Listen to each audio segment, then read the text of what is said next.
What's up, all? Wardrobe here. Wait, Wardrobe plays World War II. I think so. I've been talking with Hex to Hex over there, Jeff, and I think I'm going to change my channel to Wardrobe plays World War II unless he's playing Black Powder, which includes Napoleonic and ACW, but only GCACW and the Library of Napoleonic Battles channel. So let me know what you think. Vote in the poll below. Anyway, there's no poll. All right, hey, I'm playing Library of Napoleonic Battles. OSG. It did come at a recommendation of Jeff because he said it's similar Hex to Hex because I really like GCACW and he said it's kind of similar in functions. Maybe he and I'll do a video where he can explain himself. But from what I've gathered from my little bit of reading here, I think he's correct. So that's enough of the rules there. Let's take a look at the board here. So this is the board. They're great maps. So Jeff XTX has videos. Thursday Night Gamers has a ton of videos from a few years ago. There's a few guys have done these. So look up OSG Library of Napoleonic Battles. There's a few. If you've done some, please comment below and link to your channels if you can, or just tell us the channels you're on and all that. We can go take a look. So this is the end of my first player turn. So the French have gone their first turn. It's a 1, 2, 3, 4, 5, 6, 7 turn game. Maybe 8. I think it's 8 turns actually. And it gets into night, so there's some things. Basically, I'm just playing to learn all the functions and all you do. Generally, Blucher, and I know this stuff like not at all. Blucher's trying to get across the river, the vessel, and go across. Napoleon and his boys are trying to stop it. And all the bridges are blown. So it's not like they can just cross over here and go get it. So all the bridges are blown here. They do have a pontoon train. I honestly don't know, except for to get these guys off the map sooner. This pontoon train might build here, and then they can cross here. And I don't know if they can destroy it, because if they can, maybe they can move it. I know, so it's a little blurry there. But let's just zoom in so you can kind of see. Oh, I thought I could zoom in while I'm filming. I can't. So let's. Okay, I got out of that mode. That was a pain in the butt. So I'm just going to zoom in here, just to talk about a couple things here that are interesting. Let's go to the guys that all people care about. Well, let me talk about what happened in that turn, and then I'll talk about. So basically, I moved up. These guys over here were out of command, so it's a fun command feature. You can try to get them. They were out of range of Napoleon. They're out of range, and then you can roll. They both failed. So this side of the whole left side of the French just were chilling out by the river there. So thanks a lot, boys. That's really helpful. And then everyone else got to move. So everyone moved up. I did do some moving after the fact, after I kind of learned the combat roles and all that. But there was an attack by Ney at a 1 to 1.5 odds against an all artillery with Kleist. This would be stacked differently. I would have put some units with this artillery and split up my artillery probably. But anyway, so these guys attacked not across the river, and Kleist had to do a 1 defender retreat. So he moved back. So that gave the French a little bit of ground. I think what I might do here actually is leave this guy, this 2 deck here, so that there is a zone of control here to kind of prevent these boys from doing anything spicy over here. You have to stop when you enter a zone of control. My other result was against the French, and that was during the bombardment phase. And so the non-phasing player in the coalition, the Russians in this case, can do a reaction phase bombardment, if I understand everything correctly.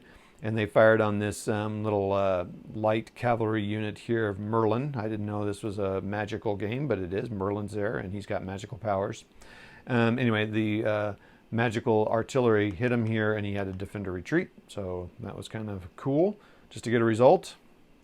So holding the French back a little bit before getting to here. I think I've now changed a little bit what I would do here, or what my goal is here for the French. So let's talk a little bit about let's talk about that first.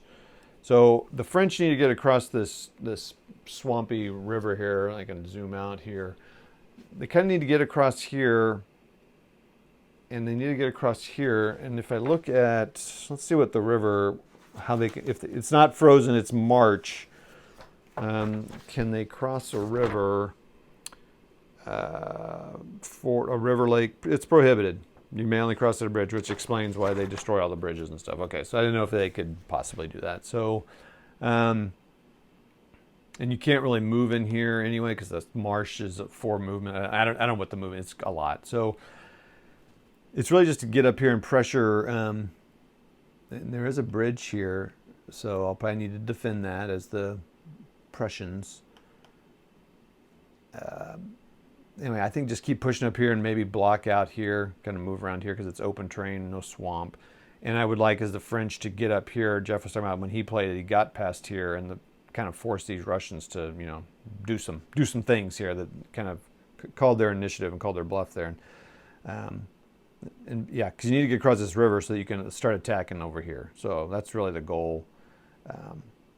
Now, if they do build this pontoon bridge to get these guys all across quicker, then that would open that up too, but they're going to defend across that, and that's going to be really tough to do.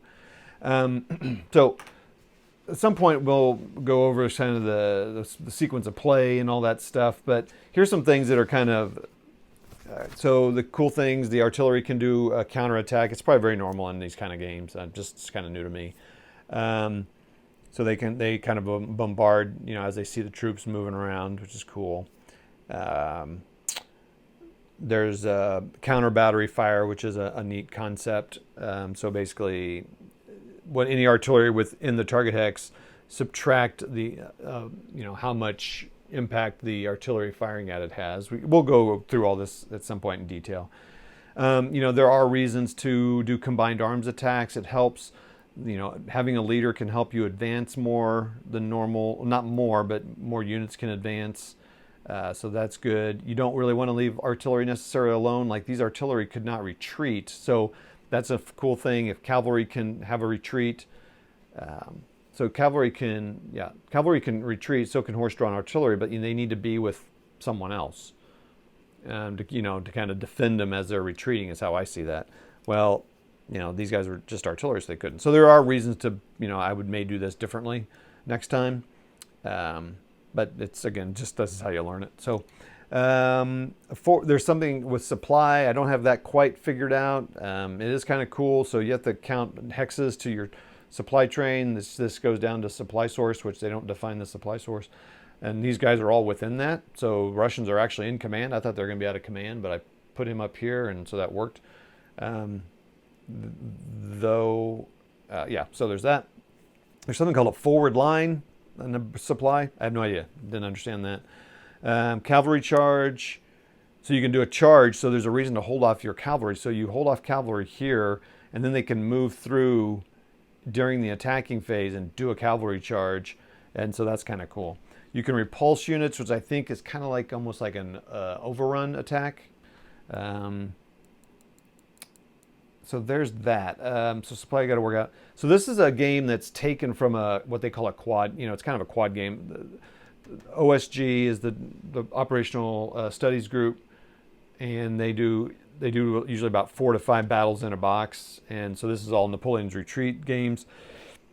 And this introductory game only costs like $20 some plus shipping, $3, 5 something shipping. And it allows you to test out the game without having to spend $100. So most of the games are 100 plus, and so it's a chunk of change with their small runs. They're beautiful maps. They're really pretty games. The rules are, to me, so far have been pretty well written.